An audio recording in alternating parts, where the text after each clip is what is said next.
Good morning. Welcome to our NDE NILA COTA K-12 Special Interest Group 12 guest speaker webinar. And today we invited Dr. Chris Jacobs to present Teaching Vocabulary Meaningfully in Context. Dr. Jacobs is our new NILA president. Congratulations. Thank you. And he is multilingual. Tell us, how many languages do you speak? It depends on the day, but I can more or less comfortably have a conversation in English, French, Italian, and Spanish, and I can stumble my way through German and Portuguese. Wow, that's a lot of languages. Okay. But they're similar.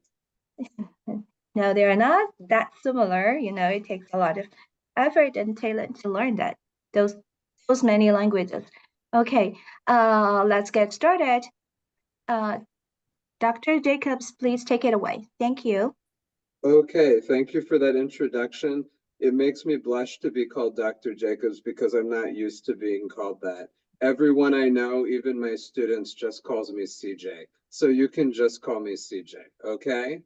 But today, as you probably saw on some poster or social media post or other announcement, we're going to talk about teaching vocabulary meaningfully in context. What I mean by that is not teaching vocabulary through word lists to memorize, accompanied by drills and vocab quizzes and things like that, and also not through translation. I'm not saying that any of those things are bad or dangerous. I'm just saying that those things in and of themselves are not going to help students to acquire vocabulary as well as other strategies will.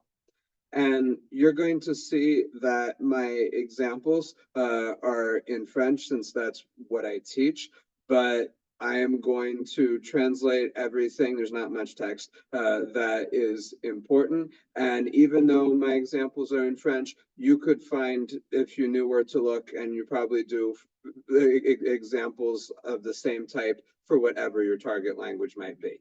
All right?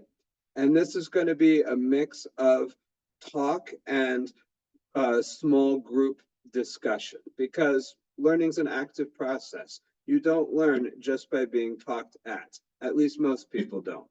So anyway, you can see my screen, right? Because I have 3 screens. I want to make sure I shared the right one. You see PowerPoint slides? Yes? Okay. So in this session, we're going to define the role of vocabulary teaching, explain how vocabulary could or should be taught, and describe strategies for teaching vocabulary meaningful in a communicative framework. What I mean by a communicative framework is a model of language teaching where we emphasize teaching learners to speak and understand the language over emphasizing the formal aspects of the language. By formal, I don't mean the opposite of informal. I mean related to forms like grammar, like vocabulary, like things like that. Those are good things. Those are building blocks of language, but they're not the main attraction. They're not the focus, or they shouldn't be the focus of our language teaching. So who am I? Krista already told you a little bit, but I had this slide in here anyway. And my name is either Chris or CJ. I teach French, Italian, or Spanish. And Spanish, usually French more than anything. And I currently work at the University of Nebraska at Kearney, which, if you're not in Nebraska, I'm not from Nebraska myself, is a regional public university in rural central Nebraska, about 3 hours from Omaha and about 5 hours from Kansas City and Denver. So it's very rural. But I actually grew up on the East Coast of the US in Washington, D.C., and spent most of my grown-up life in Philadelphia. And I'm definitely into travel and cities and food, things like that. I know this isn't immediately relevant to the topic, but I just thought I would give you a little bit of insight into who I am to help you see me a little bit more as a person and not just some floating face in front of a background. So anyway, we're going to get into the topic here. And for our introduction, if you didn't consider that already, the introduction, I didn't. We are going to do a few discussion questions in groups of about 4 people that I'm going to create through the breakout rooms function on Zoom. And right now, so that I don't have to worry about the slide share, I am going to copy the discussion questions into the Zoom chat. And I see them in the Zoom chat. Hopefully you see them in the Zoom chat.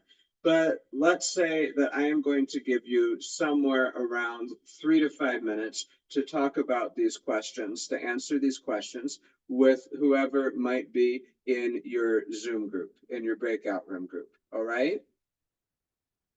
Do we have any questions, or are we all clear? No questions? All right. I am going to, I think, create 4 groups, and there'll be 4 plus or minus 1 person in each. And yes, here you go.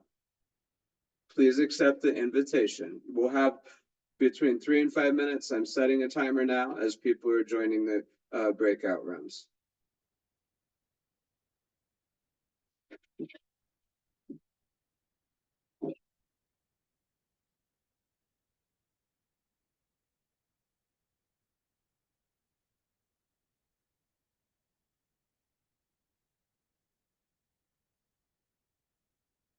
Please accept the invitation to join the breakout room. You have about 4 minutes in these breakout rooms.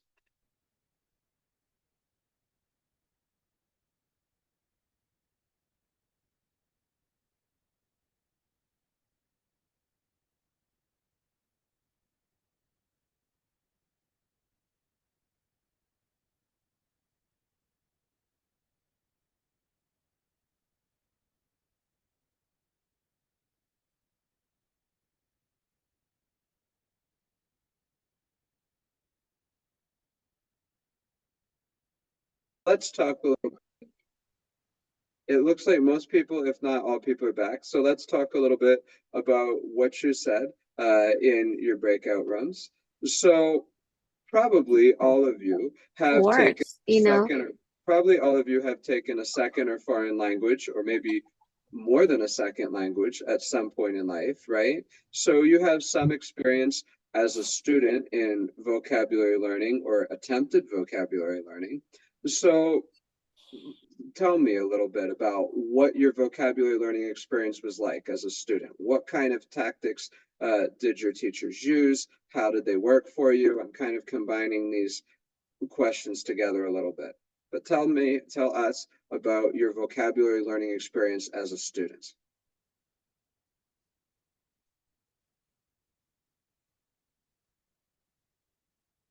Do I need to nominate people? Do I need to cold call? I'd rather not, but if I don't have a choice.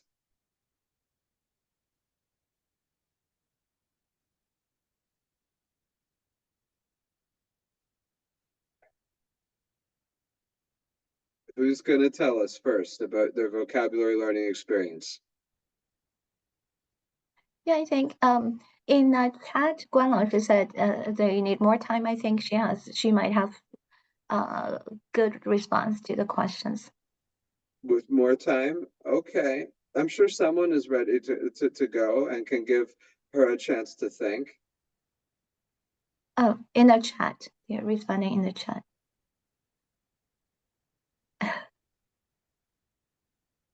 Memorizing vocab lists to prepare for GRE. And I assume that GRE is the graduate school entrance exam, right? Not something else? You can respond to me out loud too. Okay, could you hear me? Yes, perfectly. Okay. Thank you. I like this topic about the learning vocabulary in the context because it's meaningful and it's related to the student's life. So when in our group, we are so excited to talk about this topic. Okay, besides our personal questions. So if we only give the students the opportunity like to memorize, I think some students will feel bored and they will Yes. yeah, it's hard to motivate or engage them when they say, "Oh, please memorize this." So in my class, I prefer to give students like put the vocabulary in the contents and in the cultural contents and also related to their life. So I prefer to put the vocabulary in the sentence. For example, even in the first day in my class, I ask them to say how say "I love you" in Chinese. Okay, so every day when I ask them to tell me the password, to enter in my classroom, I ask them to say, give me a whole sentence, like, oh, please create a sentence password. Let's say, so some team will say, oh, I have no money in Chinese. Okay, someone say, oh, I love you, Guang 老师. Oh, I love Brazil. I love US. So I always ask them to give me a complete sentence. So that's my experience. I love this. And students, they like to say the whole sentence. And that's definitely better than memorizing vocab lists and Right, taking quizzes on them. right. There's still things, as we'll see, that we can do to provide even more context than that, but that is definitely better than what I saw as a student. I don't know Yeah. about everyone here. I don't know if the memorizing vocab list thing I saw in the chat represents everyone's experience, but that's pretty much all I remember doing as a student. Getting a vocab list, English one side, other language on the other side, and then having to take some kind of vocab quiz where usually the teacher would either give us the English and have us write the non-English word, or do the opposite, give us the non-English word and have us write the English word. Is that pretty much how everyone was taught vocabulary as a student? Or did some people have vocabulary taught to them in a more contextualized way?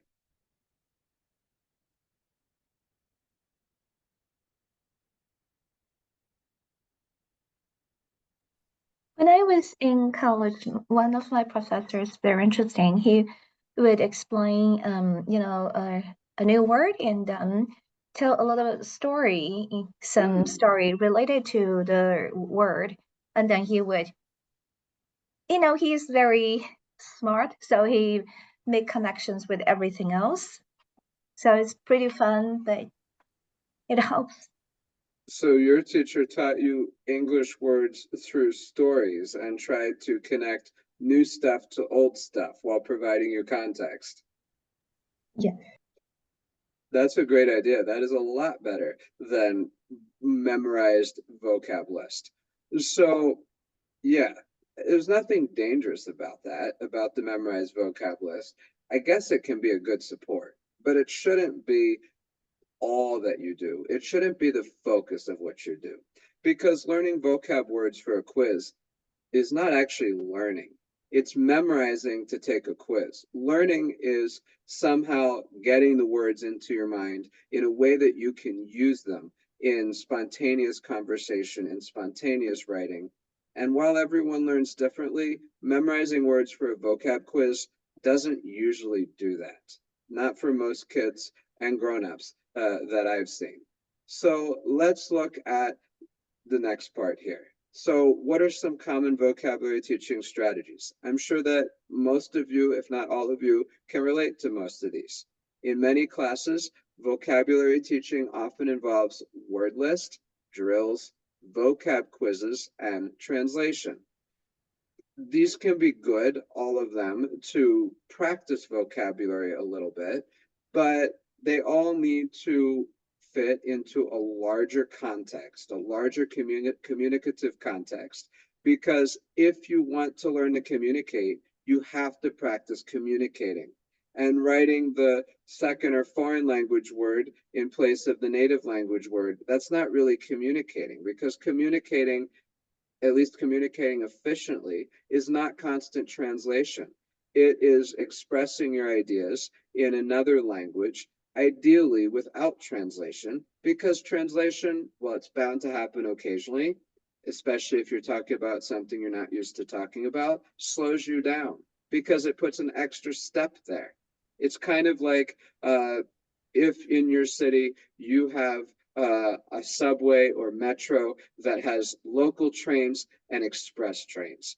The local trains make more stops than the express trains. So going by the translation stop That's like taking the local train. That's a little bit slower because it has more stops, the stop of translation, versus taking the express train, which goes faster because there's fewer stops. So to have a natural, efficient conversation, we want to try to get on the express train as much as possible. Translating an occasional word in conversation, no big deal. But being in the mindset that you translate everything, that you start in your native language or a comfortable language and have to translate all that into the other language rather than directly communicating in the other language, that's not so great in terms of time efficiency.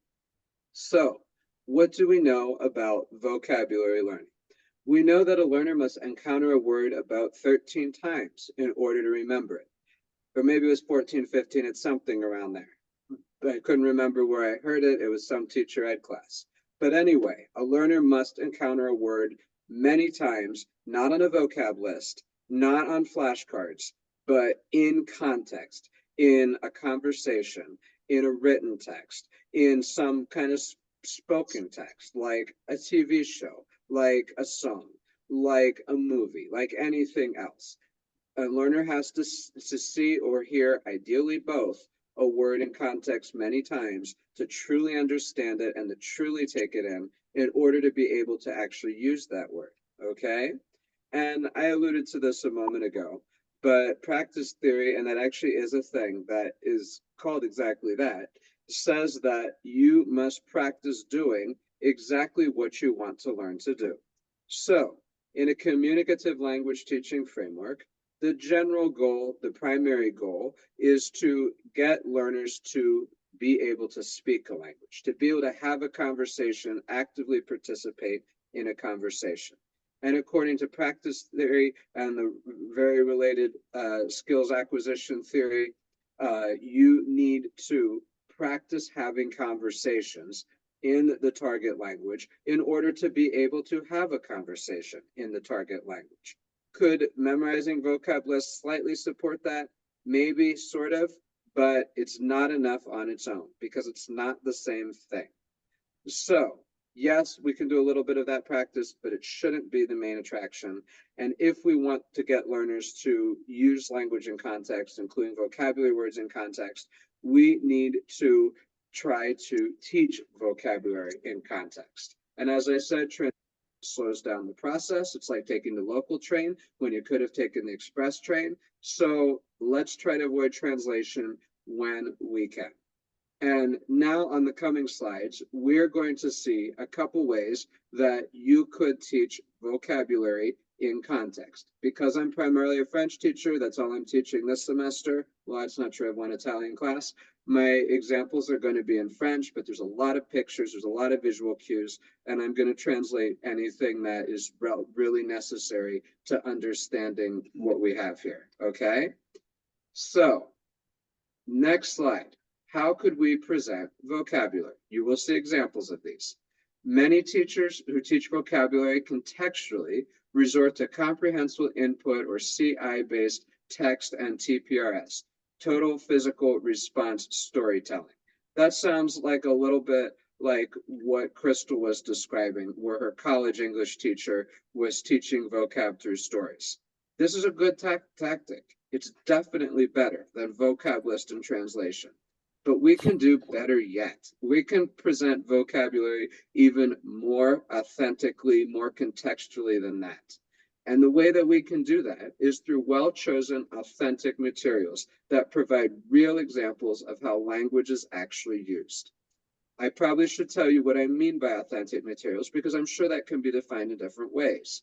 For me, authentic materials are materials spoken or written made by fluent speakers of the target language for fluent speakers of the target language. They're not made specifically for language learners like TPRS or comprehensible input stories are. Those aren't dangerous, but they don't provide the same authentic examples of language use that true authentic materials do. A lot of teachers worry about using authentic materials in basic level language classes, A1, novice, whatever you might like to call the lower levels. And that worry is legitimate. We don't want to give them a novel or a full movie in basic level language classes, but we can, and in my opinion should, give them well-chosen, accessible, authentic materials, which in the basic levels can include infographics like charts, also posters or announcements for events or causes, whatever it might be, shopping sites, ads, and even Google results, since there's a lot of text around the margins of Google that if you use it in your target language, you're going to be having authentic input there. And the students probably know how Google works in their language, so they're going to be able to easily connect the two. And now that I've mentioned this, I'm going to show you what this could actually look like, at least in basic French. So here's an example of an infographic. I've actually used this one within the first few weeks of French 1, A1 French. So this is an infographic on French people's favorite vacation activities. And even if you don't speak any French at all, or any Latin language, I'm sure that you understand something from this infographic. And this is intentional because an A1 level French learner probably doesn't understand that much French either. Notice how with each of the activities on the left, there's a picture showing what that activity is. And notice how on the right with the orange or red, whatever color there are bars, you have the bar there and you have the number, the percentage of the French people who enjoy doing that activity on vacation. So a lot of visual cues here that help learners acquire vocabulary and practice vocabulary in context. So what might I ask learners to do with an infographic like this? I could ask them a very, very basic question that's not too interesting, like what are the most and least popular activities among French people? I could ask something that's slightly more interesting and communicative, like which of these activities do you like to do and not like to do? And if it were a slightly higher language level, if I did this later in A1 or used it in a non-A1 class, I would ask them to tell me why. And the next level of question that I might ask, including in A1, would be, are you like the typical French person in terms of the activities you like here? Why or why not? And if we really want to up it an ante, I might ask them, what similarities and differences would you expect to see between French people and the people in your community? I usually say your community rather than your country because I just want students to define that however they want. And in the end, it really doesn't matter. Well, the goal here is making some sort of cultural comparison between a target culture and between their own reality. And you'll see in some of these other slides that sometimes instead, but often in addition to comparing to the student's own culture, I get the students to compare different target language cultures. And even if you teach a language that is all or mostly spoken in one country, you probably still have regional cultures or other subcultures that you can compare, even if you can't easily compare country A to country B. So in going with that cultural comparison theme, I might ask my students to make an infographic like this one, based either on their classmates' data, this would be a collaborative class project, or I could have it as an out-of-class project that I make them go into the community and interview target language speakers about what they like to do, and then make a graphic out of that data. So very communicative, very contextualized way to teach target language vocabulary. Here's a little bit about what I was saying about comparing different target language cultures to each other. This is about French people's versus Canadian people's favorite sports. On the sports to do, not sports to watch. On the left here, we have a graphic about Canadian people's favorite sports to do. It's a screenshot actually from an Instagram post. And on the right, we have another chart, unfortunately not organized in exactly the same way, but still that shows French people's favorite sports to do for fitness. And notice for both of these that you have pictures with every activity that help connect the maybe new or possibly reoccurring vocabulary word to an image, to an idea, rather than to a translation. And also notice that you have numbers which are probably not the same in every language of the world, but at least for English speakers learning French, numbers look exactly the same, even though, as you can imagine, there are definitely different names that go with these numbers. So given my students these graphs, I could ask pretty much the same kind of questions that I asked before, but I would also ask them questions like, what differences do you see between Canadians' favorite sports and French people's favorite sports? How does this compare with favorite sports of people in your community? Which group do you relate more to? There's a whole bunch of different questions that you could ask, but I like to not only teach vocabulary in context, but integrate it with both communication, with speaking and listening, and with culture. Instead of doing specific cultural lessons, occasionally do that, I try to embed culture into pretty much all lessons by doing things like this. And even though I had originally intended these infographics for A1 basic French, you could use these in pretty much any level. You would just adjust the questions, or you may not even adjust the questions, but you would adjust your expectations of what kind of answers, the complexity, the length of the answers that your learners would provide you. Because the questions are still interesting in a middle level or maybe even an advanced class, but the students can produce more language. So here's another example of an infographic, French people's favorite dishes. Notice how there's pictures of every dish. And these, generally speaking, are very cultural dishes. They're not international dishes that people all over the world know. So this allows you to learn a bit of embedded culture. I have here some of the questions that I might ask to go with this. Obviously, there's other possible questions.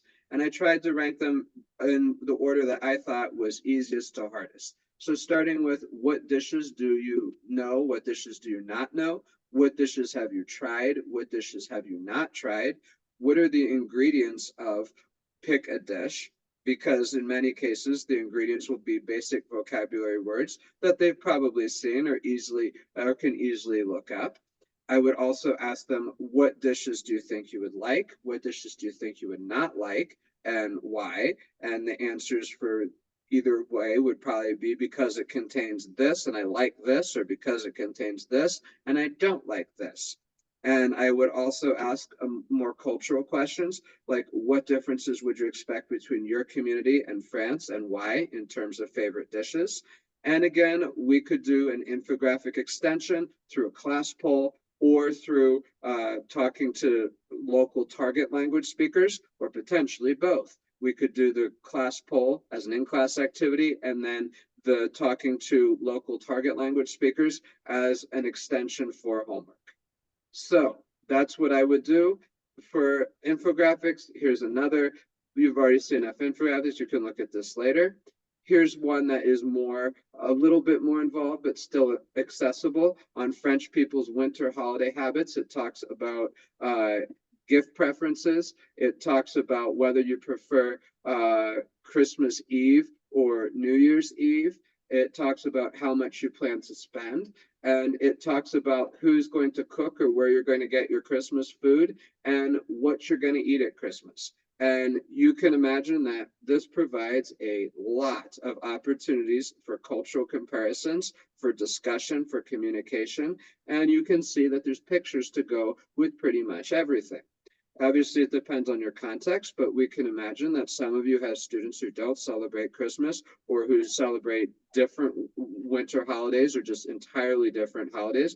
That's okay. That still invites cultural comparisons, that you can talk about what you don't do and what you do instead, that French people or your target culture's people maybe don't do. You can talk about anything as long as you're doing it in the target language, in my opinion. So now I have the next category of authentic material that again is still accessible in a basic A1 class, and this is posters or announcements. Here I have a poster for an Art Deco architecture expo in Paris. Happened about a year ago. This is not from the 20s or 30s when Art Deco was the prevailing architecture form. And these are the kind of questions that I might ask. What is this poster for? An art exposition. When is the event? Here's the date, October 21st, 2022 to March 6th, 23. The numbers are in a different order than they are in the US. Where is the event held? It's at an exposition place in Paris. Who's hosting the event? Who are the sponsors? Here's the sponsors. Where can we find more information? It says somewhere to contact a web page here, and there's also a hashtag here to find more on social media. And then after those really basic questions that are definitely appropriate for a basic French class, I ask, do you want to go to this event? Why or why not? And it would be a way for them to talk about their interests, their hobbies, things like that.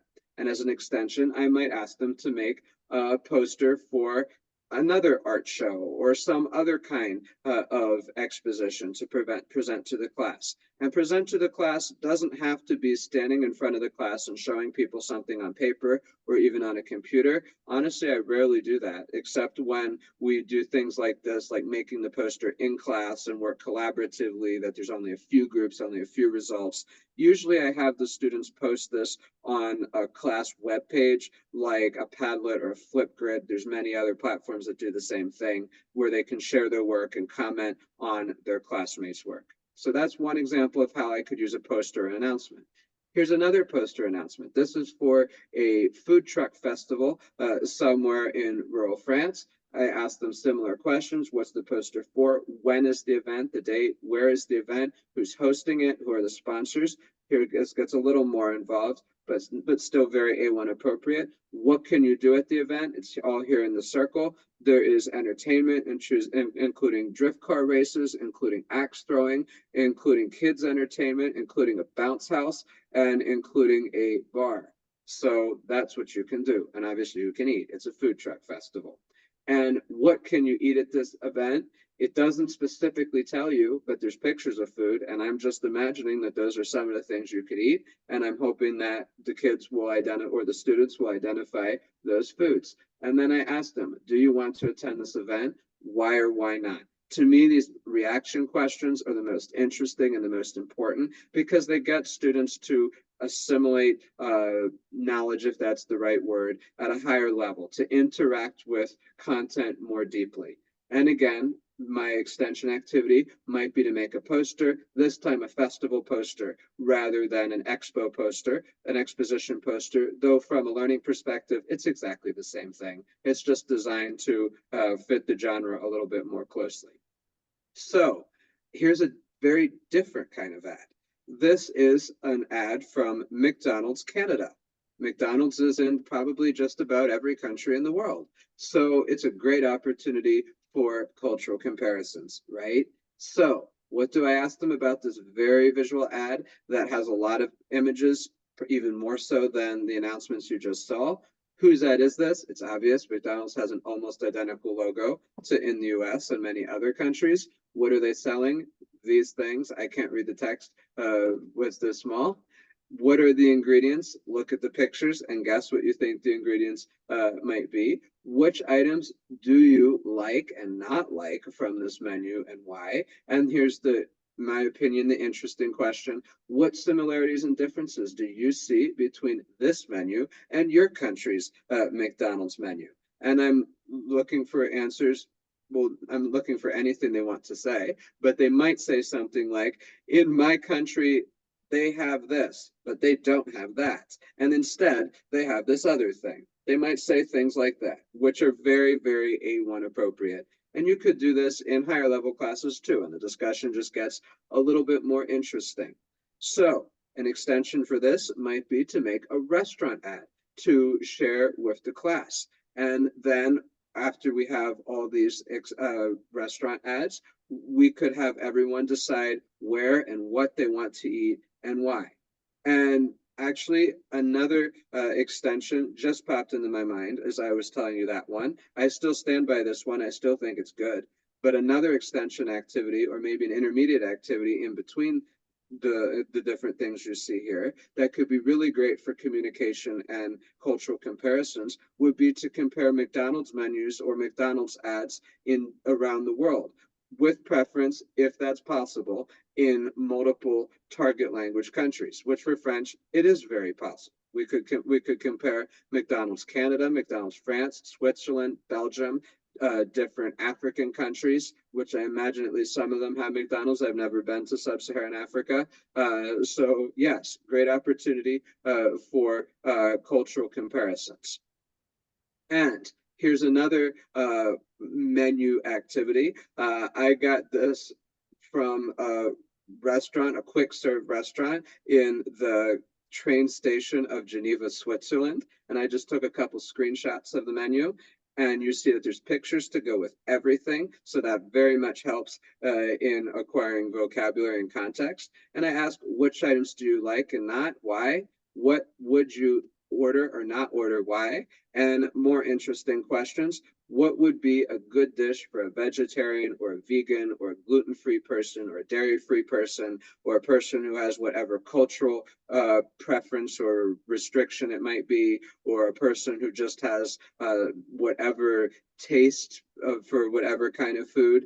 This gets us to think about vocabulary a little bit more deeply because we're thinking about what is in these different dishes. So we're thinking about the ingredients. Luckily, it might be hard to see in the view you're in now, but if you make this larger, you can pretty easily see all the ingredients here. So, or at least the important ones. So this is great for talking about vocab and context. We also have shopping sites. I have this ad, like the weekly flyer from Carrefour, which is kind of like French Walmart. They sell just about everything. And as you can tell by the pictures, these are small home electronic stuff like air fryers, coffee machines, espresso machines. And I ask questions like, what is the store selling? Which items do you already have? What items do you use regularly and why? What items do you want from the ad and why? What do you think of the prices?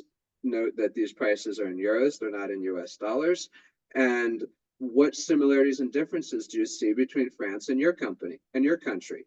Would it be so great for language learning? That would be great for cultural comparisons, but maybe we could compare this to a Walmart ad or a Target ad. Or if we wanted it to be good for cultural comparisons, maybe we could compare Carrefour France to Carrefour Switzerland or Carrefour Belgium. Or maybe we could compare it to the French website of Walmart Canada. And that way we get cultural comparisons, lots of pictures, all in French. This is a great way to learn what things around your house are called.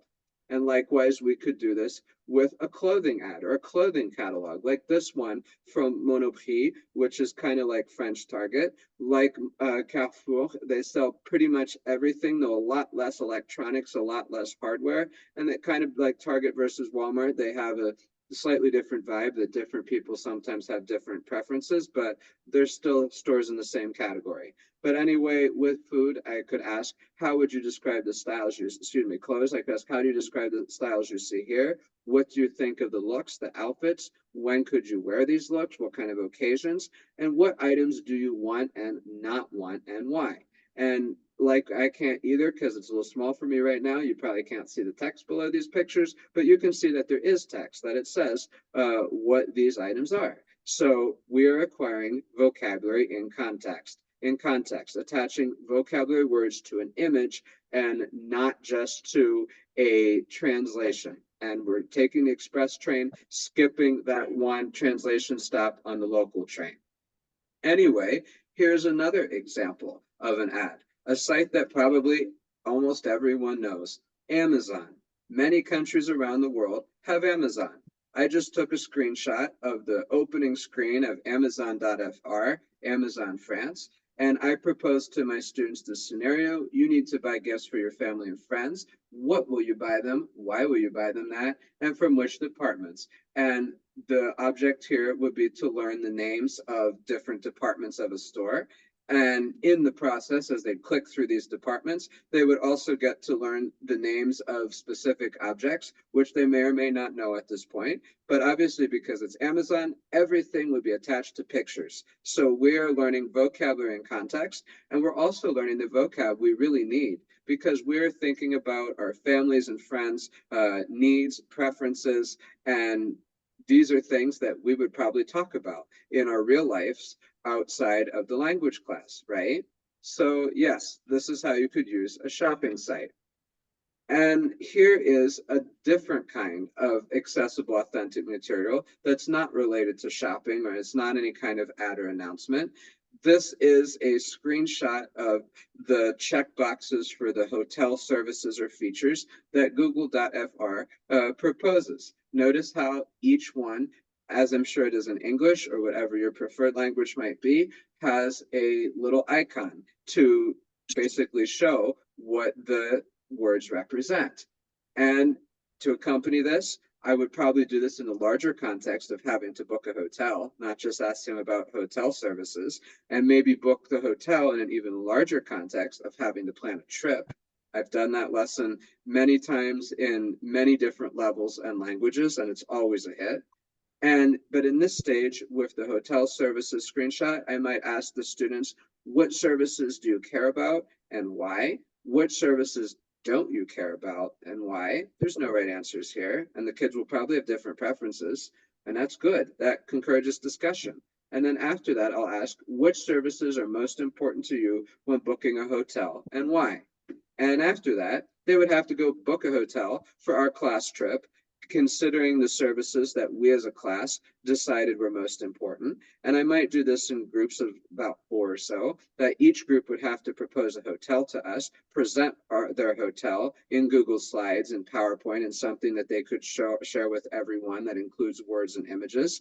And they would have to present their hotels, explain why they chose them. And as a class, we would have to talk about what we like and don't like about each hotel. And we would have to choose one hotel as a group.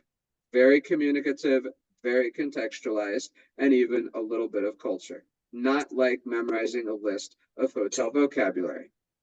So, I know that I talk a little bit fast. As the big city East Coaster I am, I'm not a Nebraskan, even though I work in rural Nebraska. You can take the guy out of the East Coast, but you can't take the East Coast out of the guy.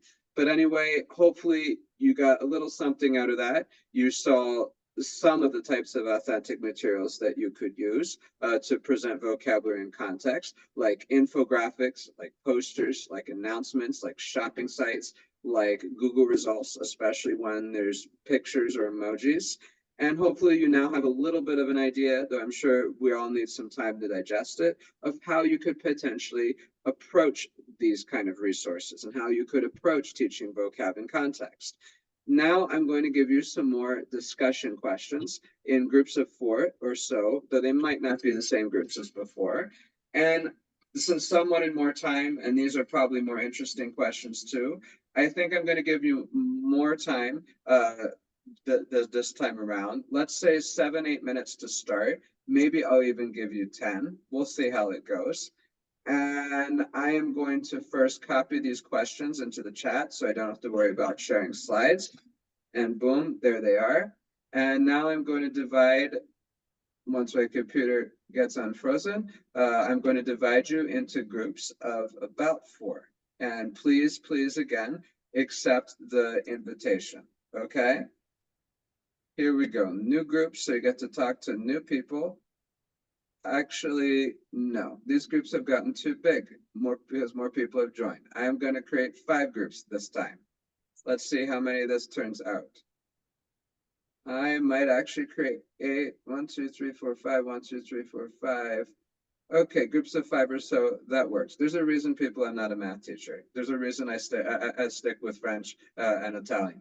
So anyway, I'm gonna push go on these breakout rooms, and I'm gonna give you something like 7 or 8 minutes. I'm setting my iPhone timer to talk about these questions with your group mates, okay? And then we'll talk about this all together. Here you go. Have fun.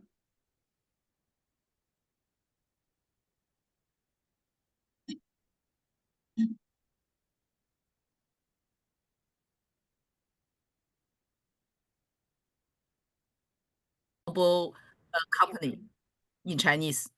That's a great idea. Yeah. Sending them shopping on a target language shopping site. I've done that too, and I recommend it. And I don't speak Chinese, so I don't know good places to find infographics in Chinese. But I can tell you that what I do with French and Italian is I just go to Google Images and I search in the target language infographic topic. And in the case that I want a specific country, I add the name of the country. So I might write in French something like infographic favorite activities Canada. I might write something like that in Google Images. So 方舟 yes, 有一个鸡蛋吃了快松，而 and 鸡蛋 someone and 方舟有一个 someone wrote, I use simple web 有一 quests 个 that I 它有一 create. 个 So they're using authentic sites, for example, Carrefour Spain, Corte Inglés, etc. So yes, there's an example of what our share does, but for a different language, in a different context, also using shopping sites. Does anyone have any other tactics that they use to present vocabulary, to practice vocabulary through authentic materials?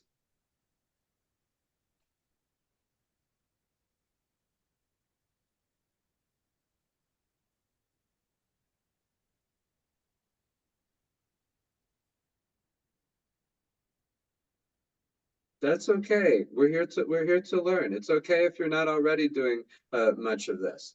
But I think you all will have something to say about this. How could you teach it through authentic materials? Like after you've done this workshop, what might you like to try to do? What do you want to try in your own language classes?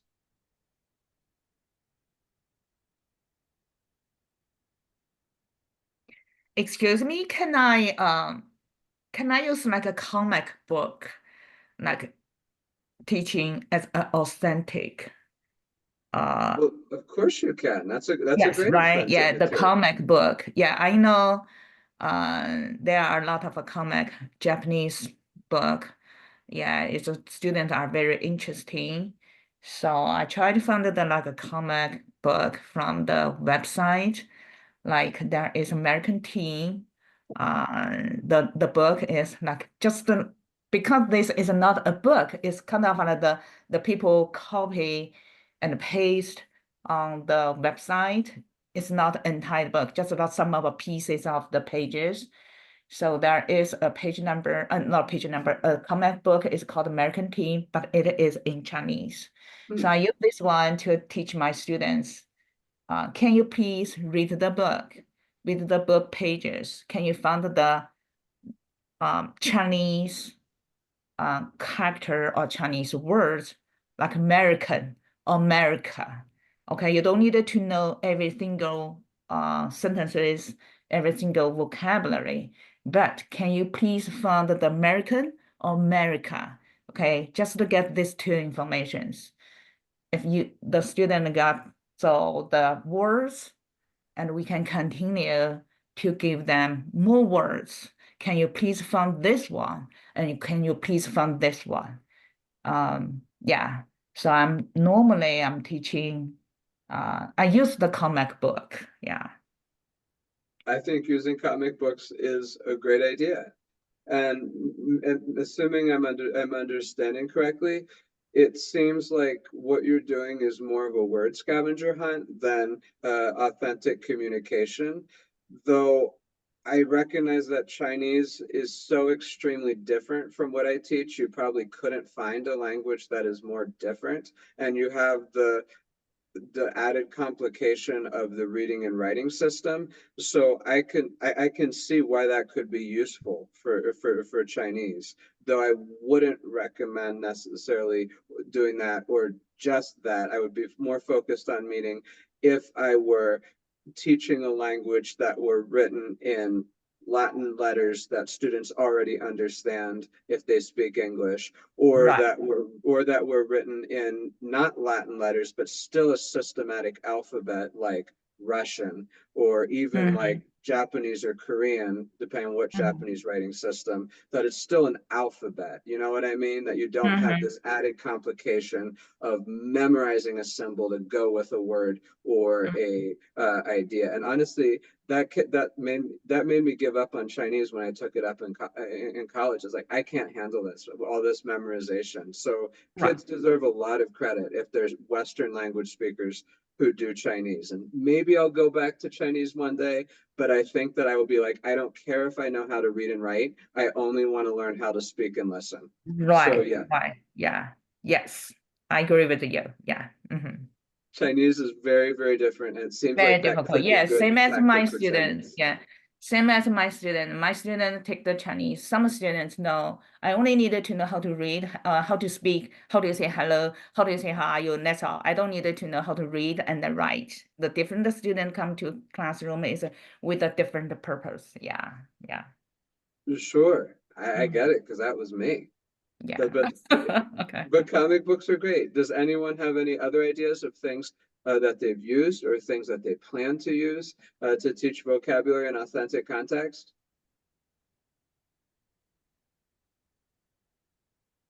Um, so I have some experience, started for the elementary, kind of yet a class.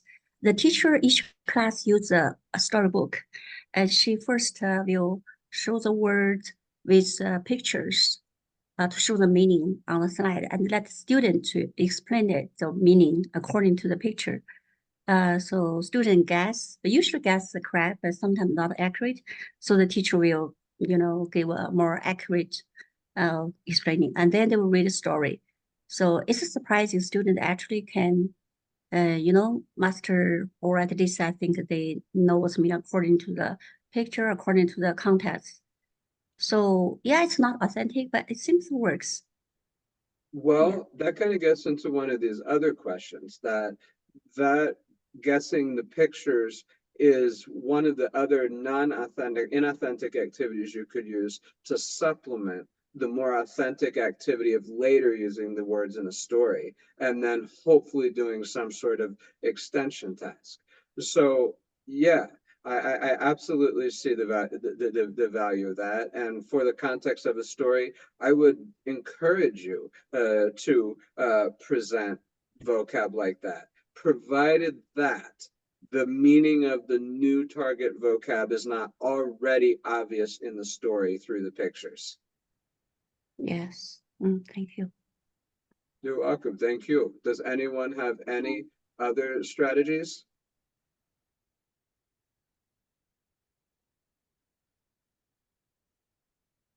Someone asked, could you create an infographic from an authentic audio so it's not just a visual and the teacher asking questions?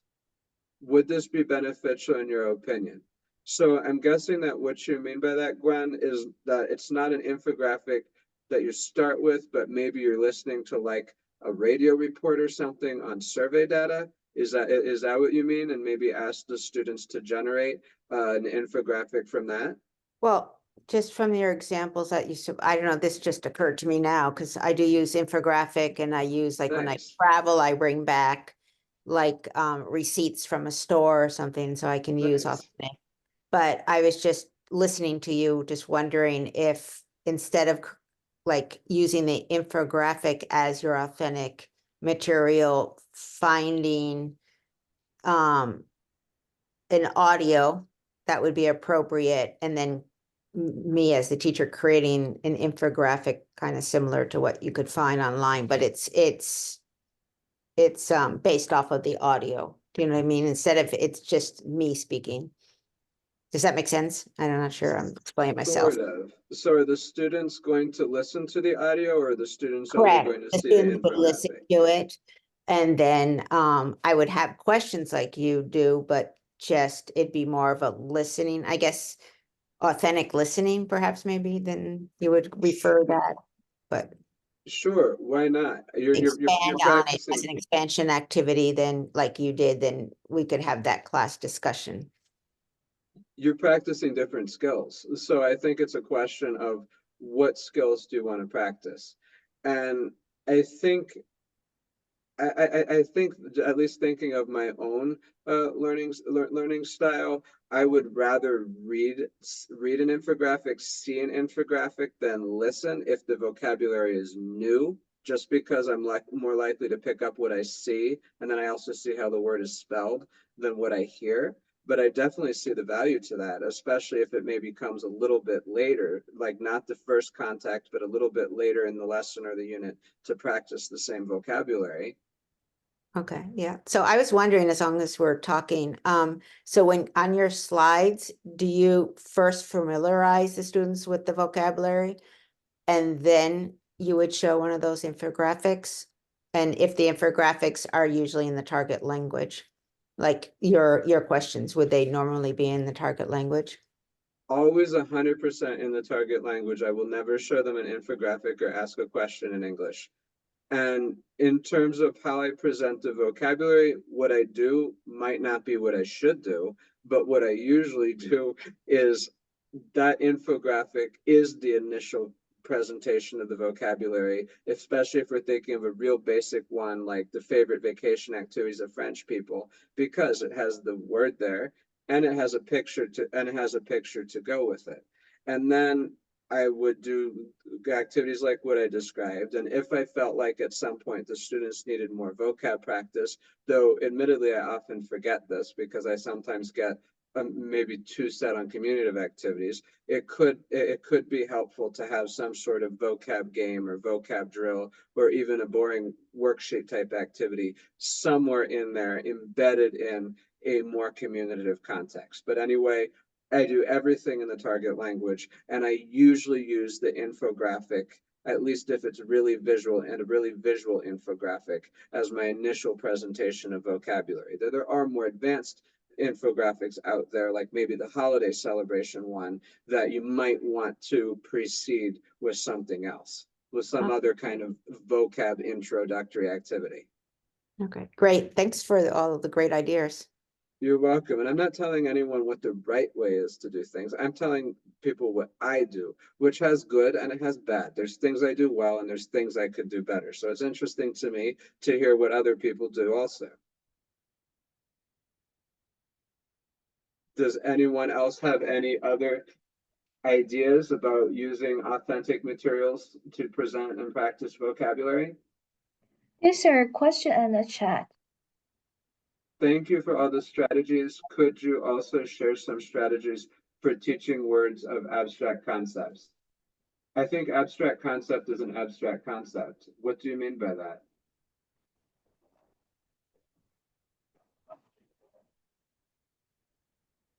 Can you give me a specific example of what an abstract concept would be?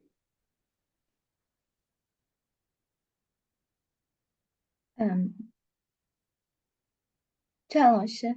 哎，你好，哎，你好， Yes. 老师，我是战红。对 Yes. Sorry, No I can problem. speak English. Sorry, yeah, the abstract concept in especially for higher level students, when we learn more vocab or concept that cannot actually feel or touch like we do with beginner levels. And Such for as? example, yeah. And then, for example, we say words like what is the word we say? Other teacher may help me. In our computer class, we learned a concept like cyber security, and then also the words like information process. So these things are not like something students actually can touch like we do in the beginner level. And so maybe this is not very good example, but something like this. So can you please share your strategies? I can find some other words. What language level would you teach this at? Are we talking like a B1 level, like a B2 level? When does this come up? I would like to say B2. Okay, so this really changes the game. Intermediate level, yeah. Mm-hmm. Okay, this really changes the game here. What I do in my intermediate level classes is, yes, I still use infographics, though I agree with you, they might not work very well for topics like that. I try to find authentic articles like news articles or news videos, though for an additional contact, I usually prefer something written so students can see how the word is written. And I would ask the students not just regurgitation comprehension questions, but analysis questions, reaction questions based on the article. And then I might proceed to supplement that with some sort of vocab activity that allows them to think about the vocab words in the article. I would never, if I could avoid it, do a translation activity. The closest to that I might go would be a definition activity, like explain these words in your own words in the target language. But better yet, I might do some sort of activity that was a categorization activity or an organization activity. It's hard for me to say for this topic because it's a domain that I know so little about, like cybersecurity and computers. But I imagine that it's very easy, or at least not too hard, to find authentic materials on those topics online, even if they're not infographics, that can present vocabulary and context, and that you can use as a conversation starter, and maybe even for cultural comparisons. And ideally, Okay. I would maybe present first with something written, but in the same lesson, also have something spoken so that the students can practice all skills in the same lesson and have different kinds of contacts, if that's the right word, with the same word. Thank you for all the You're welcome. suggestions. That's not what I thought you'd mean by abstract concepts. I didn't think you'd mean difficult concepts as much as you'd mean stuff that's really basic but can't be illustrated or explained, like words like the or and, things like that. And things like that I would try to show through examples. And I would say, unfortunately, there are cases with some of these little grammar words, linking words, stuff like that, that there's unfortunately no choice but translation. But these are a very small portion of words in human languages. Then we should try to avoid translation and use everything else as much as possible.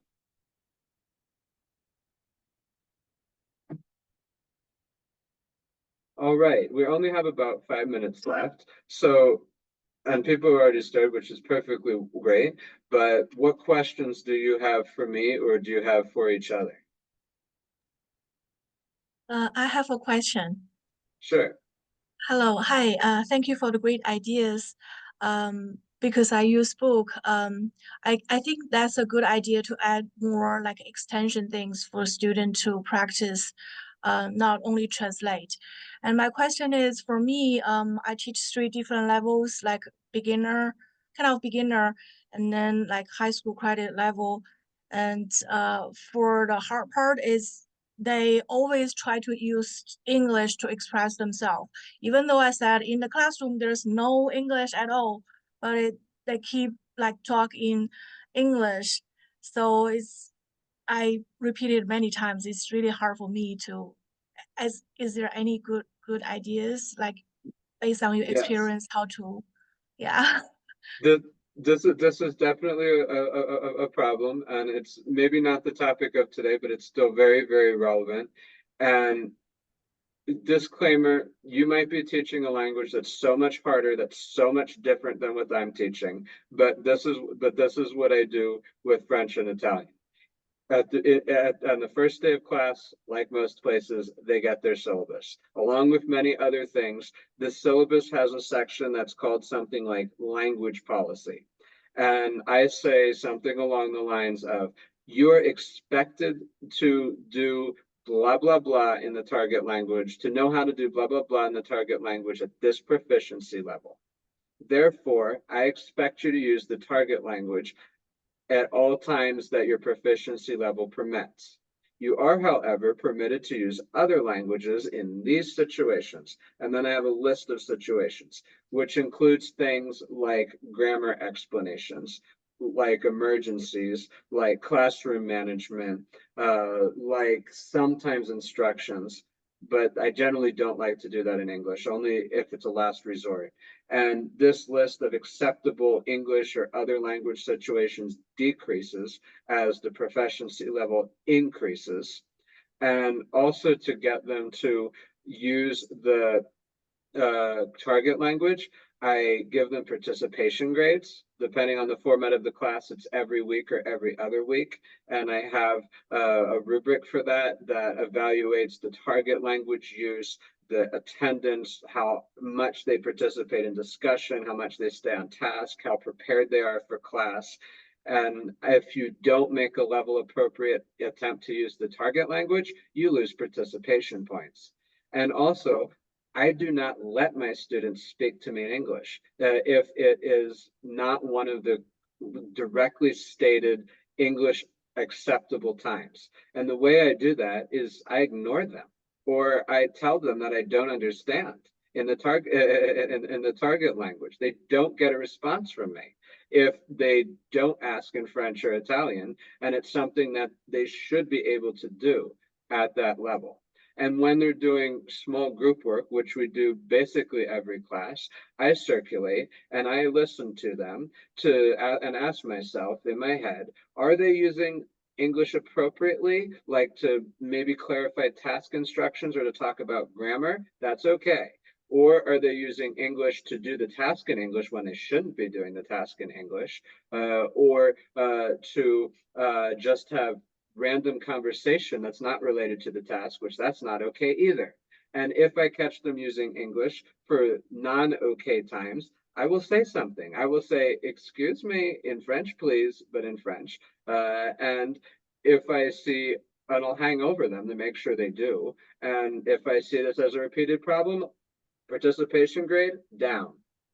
So those are my strategies. And honestly, even in basic level classes, I managed to get 90, even 95% target language use. But disclaimer, I teach a language languages that are more similar to my students' dominant language than a lot of you probably do. So that could be a factor too.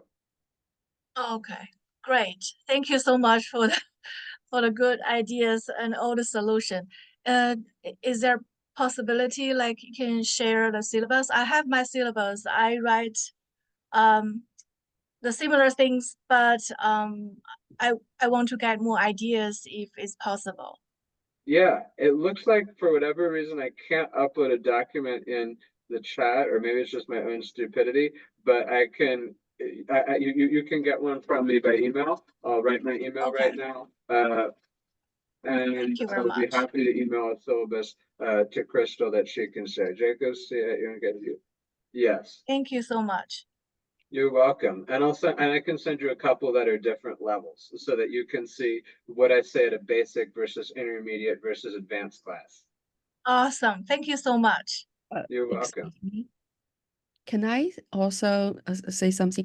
Can you send these levels to all of us, also, or at least me? Because yesterday my students make a comment for my class, and I used Chinese more than English, and Good. It's Chinese yeah, class. but the students said that, oh, my previous teachers, she used a lot of English, and You then shouldn't care. She might not be a good teacher, or at least not a good teacher in getting the students to understand and speak Chinese. And then I said something, and then I wonder, you just now you mentioned that you used 90 or 95% of target language.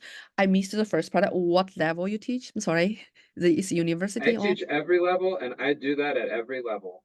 Oh, oh. Even though I'm more in a task-based than a comprehensible input framework, I still use comprehensible input so that I can do pretty much the whole class in the target language.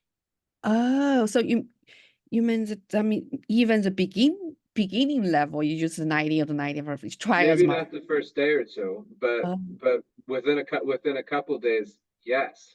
Oh, okay. I like your participating grades. Like, that's a good idea, is to encourage them to speak more target language there. Yeah, that's a good Yes. idea. That's And I try to use images like what you saw in this workshop, and other kinds of images like Google image type images. I draw things, I act things out, and I only translate if it's a word that you can't do any of that for, that there's no image, that there's no level appropriate way to define it, that you can't act it out, like a word like the. You know what I mean? Yeah. I Thank feel you. like you've given me an idea of what next workshop needs to be. It needs to be keeping the students in the target language. Oh, right. That's good. Thank you so much. You're welcome. You're invited to present it in the spring. My pleasure. I think that it seems like that's one we might want. Keeping your students in the target, maximizing teacher and student target language use. That Yeah, will be that's a good our topic. next topic. That will be great. Your next topic for me. Someone else probably has a next topic of the series for within a week or two. Okay. Yeah, and that's, you see, you're invited. You're wanted. CJ, I thank you very much. I will email a couple syllabi to Crystal so that you can see what these rubrics and what the English use statements look like, and she can share them with you, or you can email me directly. All right. Thank you. Thank you for coming out on a Saturday morning and putting up with me, listening to me. Hopefully you got a little something useful. This is very helpful. Thank you, CJ. Thank you. Appreciate that. I think no more questions, and then let's call it a day. Thank you so much for being here and presenting on our Saturday. My pleasure. Yeah, thank you. And have a nice rest of your week. Thank you.